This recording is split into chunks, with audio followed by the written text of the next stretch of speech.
You played in the NFL, you played for multiple teams, you played for my favorite team, Cowboys. You're a realtor here in the DFW area. How would you say that being an athlete can contribute to success in the business world? So, you know, Stephen, you and I, we've had a lot of time to sit down and visit and talk to each other about quite a few things. We've had lunch together, we've met in my office, all of that stuff.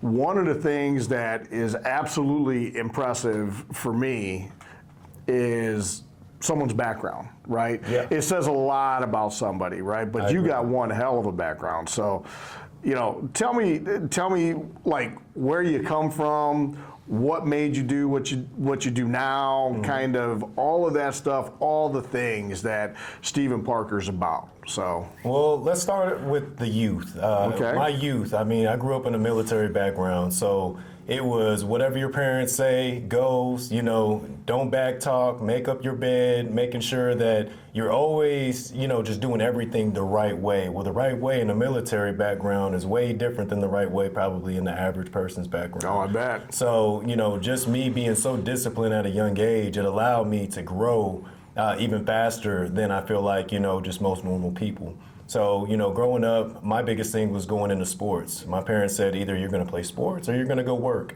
It was one or the other, Yeah, you know, so there's your choices. that's how stern it was. And so I just remember just growing up, you know, the first thing I fell in love with was basketball. Okay. And so basketball was my baby. And so after that. Were you a tall kid? So actually growing up, I mean, I was probably a little bit more girthier, probably a little bit more wide than the rest of the kids. So even whenever I started football in first grade, I was still a little bit bigger, and I played running back, and I actually had to weigh in butt naked. Most of the time, I had literally had a girdle on just to weigh in, just so I could run the ball. So going back, I mean, you either had to go get a job, or you know, pretty much at that age, you know, whenever you're young, it's either you're doing a crap ton of chores, going to school, and making sure you're coming back home and doing your homework, or it was you go find a sport that you love, which I played 3 or 4 sports at the time. I played soccer, basketball, football, and then of course they tried to put me in a track, which I could not stand track. It took me Really? a Why while not? to get to it. Just because I couldn't stand running, although I was a fast runner. Really? Like, man, Wow, that's track funny. practice was hard. Like, whenever they say you got to go run a mile just for your warm-up, I'm like, I'm not trying to go run a mile for a warm-up. Like, what's wrong with you?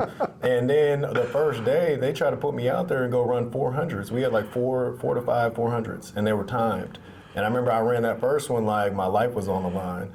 And I couldn't run. And that's what they wanted you to do every time. Exactly. Okay. And I'm like, oh, no, I don't think that this is for me. But I can say that it allowed me to become better in the other sports that I was playing. So rewind back, you know, as a kid, I played running back. And I was a point guard in basketball. So I had really good handles. Shot was pretty decent, but I could always break any trap. With football, I was a runner to where I would always cut back against the grain, so you could say I was like the Barry Sanders. Okay, now, I'm not gonna compare myself to Barry Sanders. I know me some Barry. I'm, you know, I'm from Detroit, so I know. That's why I utilize my heart right there.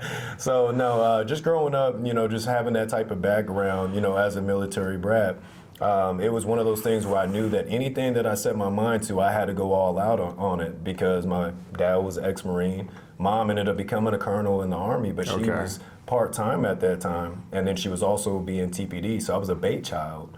What is a bait child? I know is what you're going to ask me. So I was a child that was in the back seat while my mom was out arresting drugs out there on the street, so she had to act as the dealer. Oh, wow. So that was something that I had the opportunity to see up close. Wow. And, you know, that's something to where I feel like it was kind of a hidden treasure for me, because I seen how much work that she was putting in.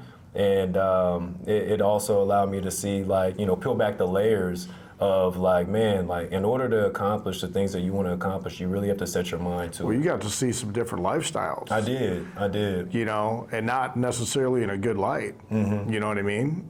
I mean, wow, that's a lot, man. It is, but it allowed you to see exactly the way that you want to go versus the ways that you probably should not go. Right.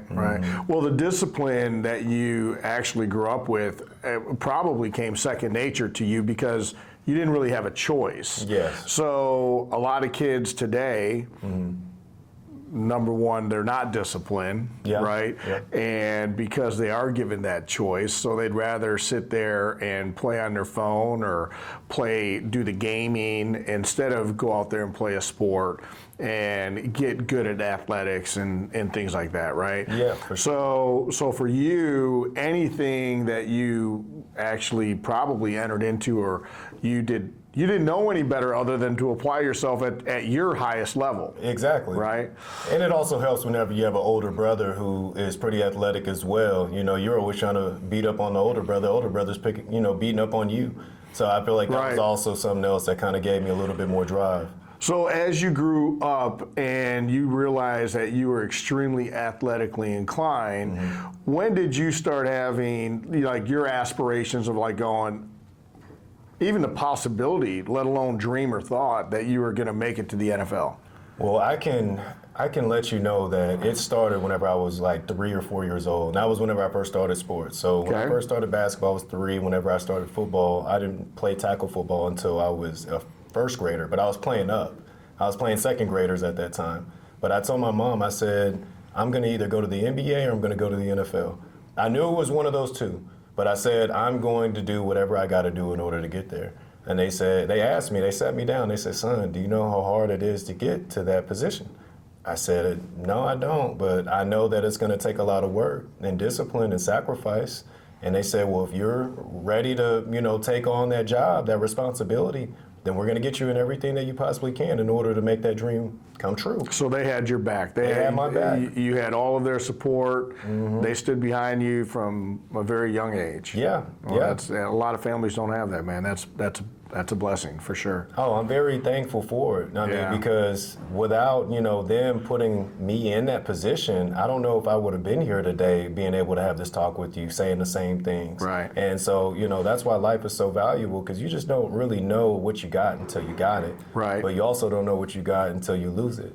Boy, oh boy. Hey, that's a bar, but wiser words. You have to look at it. You have to look at it both ways. Yeah. So when did the opportunities start presenting themselves to you that, this is really a possibility, this is where I'm going, man?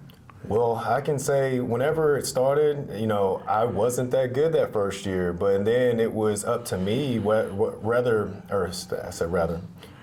if I wanted to become better or stay stagnant. And I apply that the same way in life or just in business in general. You have two choices, whether you want to get better or you want to get worse. And that was something that my parents always taught me. There is no being the same or being at a middle ground. No, you either get 1% better or you didn't do everything you could do and you get 1% worse. And you have to keep on climbing that ladder. It never stops. And each and every day is a new day and it's a new opportunity. So I knew that it was going to be something that was hard. But once I was able to really tap into all my resources and to start going to more training and to start doing my own training, and I wanted to get to that highest level, I felt as if there was nothing that could stop me besides me.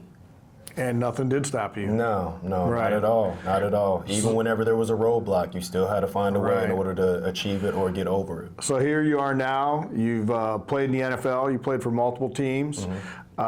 You played for my favorite team, Cowboys. I was an athlete growing up. Never on the level that you were, but I wrestled. I was an NCAA wrestler, and come from a similar personally disciplined background as far as my athletics were concerned, on my routines, my desire, my drive, all of that stuff. What would you say, or how would you say that your background in being an athlete can contribute to success in the business world? That's a good question. I would start with this, that one, yes, it's going to be hard. You're going to have to go through some struggles in order to really see the light. Two, if you never fall down, how would you know how to get back up or what that feels like? Right. And I live by that each and every day. I mean, you can really resemble a boxer in that way, Sure. You have to be very persistent, consistent, and then always, have that drive that I can be better than I was the day before or the month before. So it's a never-ending cycle. It goes right back into that. that athlete mindset. You know, each and every day is a new day, and each and every day I have to go and put my best out there. If I don't, that could be, you know, the end of it. You know, that could be my last one. And I think that a lot of people look at business in that same light of, man, if I don't make it today, I might not have an office tomorrow. That's right. That was the same thing that happened in the league or in the NFL. Oh, if I didn't man, practice I can't even today, imagine. if I didn't go out there and put my best effort out there, well, I could be packing up my bags and be going back home. You talk about living in a world of competition. I mean, that probably is like no other in that. And then we live out here in the real world, and the competition that we have, everybody, I mean, it is dog eat dog, right? Yep. And see, some of the things that you just said reminded me of some things that every day I put into practice, right? Just words that I say to myself. Every day before I get in my car, I tell myself, today you're going to do the best you can to be the best you can. Amen. Right? Yeah. And there's a couple of things that reminds me of other things or philosophies, you know, as it pertains to discipline. I heard, you know, I think it was Denzel Washington that said, made a comment, and I took it a step further. He says, you know, without goals, your dreams are just dreams without goals. Yes. Right? Yes. And I've taken that a step further because I think there's more to it. You know, everybody has dreams, but without dreams, you've got to have your goals. But without action, how do you ever meet your goals, right? Yeah. So my comment is, dreams without goals are just dreams. Goals without action are just thoughts. Exactly. Amen. Yeah. You know, that's and that's something that I apply to everything that I can in my life, you know, that is so important to me. And the discipline that we apply to the things in our life, like for me, the discipline that I have is I get up every day and I go to the gym, right? I walk out of that gym, I don't care where I'm at in my workout, I walk out of that gym at the exact same time every day, because if I spend 15 more minutes in their gym, I am 15 more minutes behind getting what I need to get done in my day, right? Yeah. Oh, yeah. Which pushes me behind, which means that somebody else can catch up to me. Exactly. Right? Yep. Somebody else is going to get that phone call. If I took that much time and my day starts and I missed a phone call, chances are in today's world, if I didn't take that call or I didn't call back within X amount of time, they're going to call somebody else and I'm going to lose that deal. Exactly. Right? That's just the world that we live in today. It is. Immediate gratification, It right? is, yep. Amazon, all of that There stuff. is no patience anymore, really, in this world. There really like isn't. So you know? you don't end up getting to it right now. That's business that you just lost. That's an opportunity that, you know, somebody else just found. That's right. And, you know, those opportunities are like a diamond in the rough. You know, Absolutely. You got to keep searching for them, but sometimes they come and search for you. And if you're nowhere to be found, then you crap out of luck. You know, it's funny, I said this to a friend of mine years ago, is when you decide that you have a dream and you have a goal, right? I picture it like going around a track, right, or starting a race.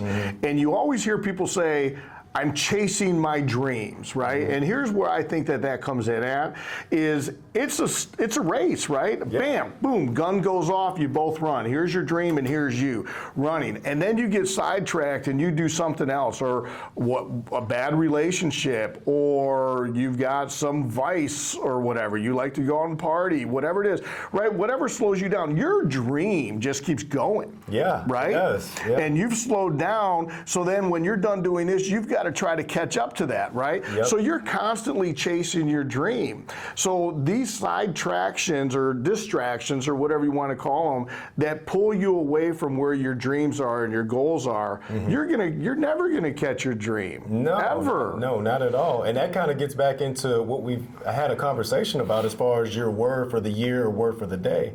And mine was focus this year. And it used to be intentionality, or just being intentional with everything you do. So now I tie intention with your focus. Right. Because if you lose your focus, then you just pretty much just lost, you know, a couple minutes or maybe that day or maybe even that month on opportunities that you could have valued. Absolutely. And it goes right back into those vices. So I know for me personally, I had to stop a lot of the things that I was doing. And we talked about that. Yeah, I had to change my lifestyle. You know, I had to flip to that next chapter. And sometimes change is inevitable for one. Right. But to go through something, you have to break through some of those barriers, and it's harder said than it is done. Man, here's something else, and I try to share this with as many people as I can. That word right there, hard, right? Was your training hard in the NFL? Yeah. Oh, yeah. Right? Yeah. Now, I've talked to people that knew you during that time in college and maybe the NFL and all that stuff, and they always said that you were the first man on and you were the last man off, right? Yeah. And that just gives a testament to the Kobe's of the world, right? Or that just, you ain't gonna outwork me. You may beat me, but you ain't gonna outwork me, right? And that takes a lot of hard work. I'm in the mortgage business and it's so competitive. You're in real estate, that is so competitive, right? Yes. And to do what we do is hard, right? To do what you did in the past is hard. Yes. Everything that we do in life is hard, but that goes to doing nothing, right? It makes your life hard. Being broke is hard. Yes, it is. Right? Yep. Being overweight is hard. Yep. Not being able to do the things you want to do in life is hard. All of these things are hard, right? To have the things you want to have in life, you're going to have to do the things that others aren't going to do, right? And that's hard. It is. All of it's hard. So my thing is, choose your hard, man. That's real, yeah. Choose your hard. What side of hard do you want to be on? You want to be on that side of hard? You want to be on this side of hard? So that's something that when I'm talking to somebody or I look at my own life, it's like, I welcome the hard, and going back to athletics, you got to embrace the process, man. Every single day. People who fight the process, they're not going to make it. Embrace it. It's going to be some hard work, man. You got to love it. And actually, Muhammad Ali said something like, I hated training each and every day of my life. Yeah. But I knew what my goal was and my dream, and that was to be a world champion. Well, he ended up accomplishing that, and you're looking at one of the, I say the most decorated, but one of the most prestigious boxers to ever live. And so whenever you look at it from that perspective and you see somebody else's success, don't you want to chase that same success for yourself?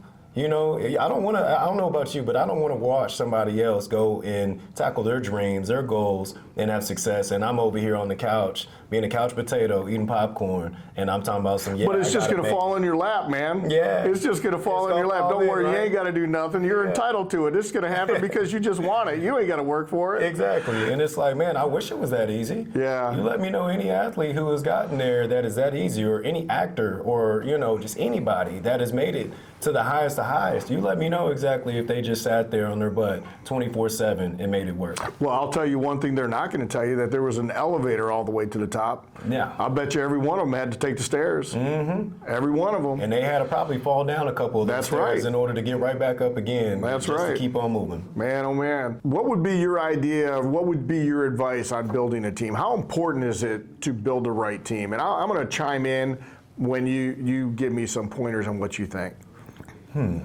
Building the right team, I'll say, is one, very, very important and vital to your success, because if you're hanging around, an average, amount of people that are not doing the right things, well, you're going to end up falling into foolishness with them. But if you end up having a good team that all have a growth mindset instead of a fixed mindset, who all want to be better, just not even just within the team, but just within themselves, then they can also add to you. I believe that people should be assets to each other, not liabilities. And I know that that's going back into business, but in reality, that's what it is. If you're, hanging around, people that are just not good news for you, or if you're in a toxic relationship, let's just say just with a woman that, thinks that you owe her the world, or, vice versa. So you're talking about a team, like your personal team, the people that are outside of business, everybody around you, you need to focus on building the team around you. 100%. Like personal, professional, everything. On every level. Right. Because if you have one cancer, that cancer cell spreads. It spreads. Yeah, so it's like, I don't want to be around, people personally that are not going to allow me to be challenged in the right ways that I need need to be in order to be successful. Same thing with the team that you're building around you as far as within your business. Well, if you have that one person who is the team, or says that pretty much everything runs through me, well, how can I benefit from that? How can I get better? Like, I think everybody should be able to have their their niche, and then people add that niche onto the bigger scale of things. And now the whole team is flourishing together, rather than you got one person. If that one person's gone, then the whole ship is sinking. Right. So I look at everything being important and intentional. That goes back to that word again. Right. Exactly. When I talk to people, again, I've got 30 years of experience in this business, and I'll tell you one of the most crucial parts about it is, I agree with you, is building a team. Because you're only one person, right? And there's many aspects of this business that requires a lot of people, right? There's a lot of hands that come in and touch our transactions, right? So, you've got to find the right title person, right? Number one, that's got the experience, that's got the depth, that can handle weird situations, probates, all of these things. Anybody can sit at a closing table and close a deal, right? Or input something and pull title work. It's when things aren't going well. Right? How are they going to handle that situation? What is their experience? How are they going to make a chaotic situation calm, right? Your inspectors, especially your inspectors, are they going to help not necessarily get the deal done, but are they one of those inspectors that are going to kill the deal? You know what I mean? I see what you're saying. So for me and my business, I've got to have a plus processor. From the time that I put the deal together, I structure it, I price it, I get with everybody, get everybody on the same page. This is how we're moving forward. This is how we're going to get the deal done. This is how we're going to get it done fast, and then I have to turn it over to a processor that takes it from that point all the way to closing. Now, I jump in, I'm involved, but she's handling all of the little details, right? If she doesn't know what she's doing and she's not at the top of her game, that's a reflection of me. I can't blame that on her. If it doesn't go well and it doesn't close on time, it wasn't her fault, it's my fault. You know what I mean? I'm the one who gets the blame, and then I'm the one that has to call you and say, hey, Steven, I know that you had a lot of money riding on this deal closing, but we're not going to close now because I didn't look at the income right. How many more deals are you going to send me? Probably none at that point. Probably none. Yeah, because I mean, you have to be able to be accountable to your team members, and so it's the balance that ebbs and flows. Whenever I am asking for a job, or if I don't know the information on something, I want to be able to go to the next professional and be intentional with that word and answer those questions that I need. Because if we all end up working together, then we can all end up pulling in the same exact mission, which is to be successful in that deal. Well, that's the key. And that is the key to our business that we're in, is that everybody's on the same page. We all have the same common goal. Exactly. Which is to create a really wonderful experience for our buyers and our sellers. Make it easy. Well, for me, buyers. For you, buyers and sellers.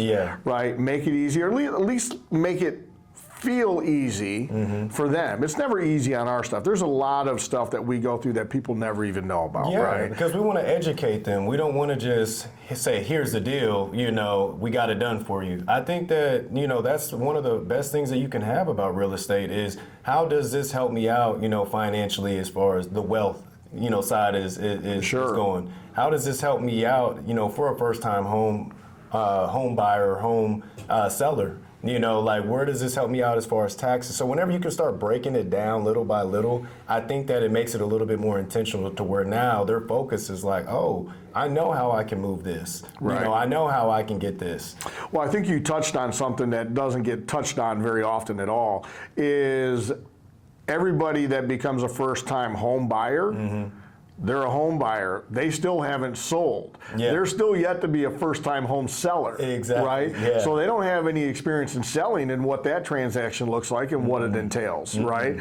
So just because they bought their first home, they still need that guidance and they need that leadership, right? That they're going to look towards you to give them that, and to make them feel confident, comfortable that selling this home, I am going to get this, and what am I going to do with the money? Am I going to put it all into the next house? Am I going to invest some of it? Is there a good financial advisor you can advise me to? Yes, There's so much more to it than what people think. Yep. You know what I mean? That goes back into the team aspect because, I mean, you know, if you can go and sell it on your own, hey, more power to you. That's great. But how many mistakes did you make along the way?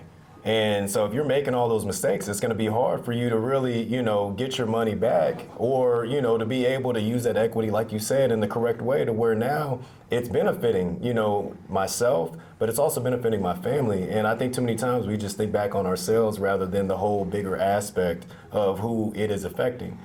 Right. And I agree with that wholeheartedly. And I tell agents all the time. I do a lot of meetings where I'll do some coaching and things, and I think that real estate agents don't really sometimes understand what they're asking somebody to do, right? When they walk into somebody's house that's a $500,000 or $1 million house and they're going to list that home, they have this idea in their mind, oh my God, I'm going to list this house. Oh my God, this is great. I'm going to make some money on it. I'm going to make a lot of money on this listing this house. And all they're thinking about is listing that house. Now, what is going to happen when they walk into that house and they sit down with someone like you or they sit down with someone like me and they say, I know you're going to get a drone. I understand you're going to post it at 800 different websites that are out there. I know it's going on Zillow. I know it's going to go on this, but I'm listing a home for $1 million. I'm going to pay you $60,000 to list my house. I'm going to write you a check for $60,000. What are you going to do for me that's going to make me believe that you're going to sell my home at top dollar? Well, I think that's going to be different. It's going to be very different. And then that's where you have to arrange, like, okay, what position am I? But also, where is the interest line? You know, is the interest in, you know, me, you know, having this money for myself, you know, being paid for myself, or is my interest on helping out the client and making sure that they get the best deal possible? Right. And they can feel that and sense that just in your character and the way you talk and the way that you approach a situation. What are you in it for, right? Exactly. Just the money, or have you mastered your craft? Exactly. What is your responsibility here? What are you looking for? What do you have to gain other than money, right? Exactly. And your reputation, all of these other things. There's so much more to it. And that's why I've always been a big proponent of mastering your craft. And what I mean by that is understand the objections you're going to get. Don't go in there with the same listing appointment that everybody's going to have. Exactly. You know what I mean? Don't do that. Do your homework. Do your homework. Master your craft. Know your client. You know your product. Know all of these things. Know your contracts. And be able to answer these questions that are going to come at you. You know, when you're doing this, role play with people in your office. Have a tough client, have an easy client, have a medium to a middle of the road client, to where you can get used to these objections, and it's going to make you better because you're not going to know those answers, and you're going to have to go back and research, and you're just going to have to master your craft. No different than you did when you got, you know, someone just knocked you on your butt. Why did that happen to you? You know, you're strong, you're agile, you're fast, you're all of these. Why does this guy keep knocking me on my butt? You got to go back to the basics and figure out, how do I avoid this? How do I win? How do I win? Back to the basics. You said it. Yeah. That aligns very much, you know, just with professional football. I know we're talking about real estate, but if we wanted to talk about, you know, tie that back into football during a game week. You know, this is your schedule for the rest of the week. You get your lift in, you make sure that you get your recovery in, And then after that, you go into a hard practice Wednesday and Thursday while still studying the game tape, picking out the top players, their top plays, making sure that you're running those over and over again. And then once we get to Friday, that's pretty much walkthrough. We should already know exactly what they're doing and how they're doing it and why they're doing it. As far as how are they getting to those plays? Are they just running sets just to run them, or are they running sets so they can get to a certain play, which is probably the same one? Right. And so once you start looking at that and you finally get to game week, now you're rehearsing it, but you've already rehearsed it so many times where, you're practicing like you play. It's the back of your hand, exactly. Right. So right. you go out there and you're calling out the play, and they're looking at you like, how did they know that? I watched film. I did my homework. Right. Did your and homework. it goes right back into the way that you sell, or the way that you're trying to get a buyer to see what this seller is really wanting, interest-wise. And so whenever you can tie those two together and you start serving other people, they will serve you back, and you'll get an abundance coming back to you. I agree with you. I think in closing this up, if anybody has any takeaways from what we've just talked about, I think that last part that you just finished with would be a great takeaway. How do they apply what you just said as far as the game week, right?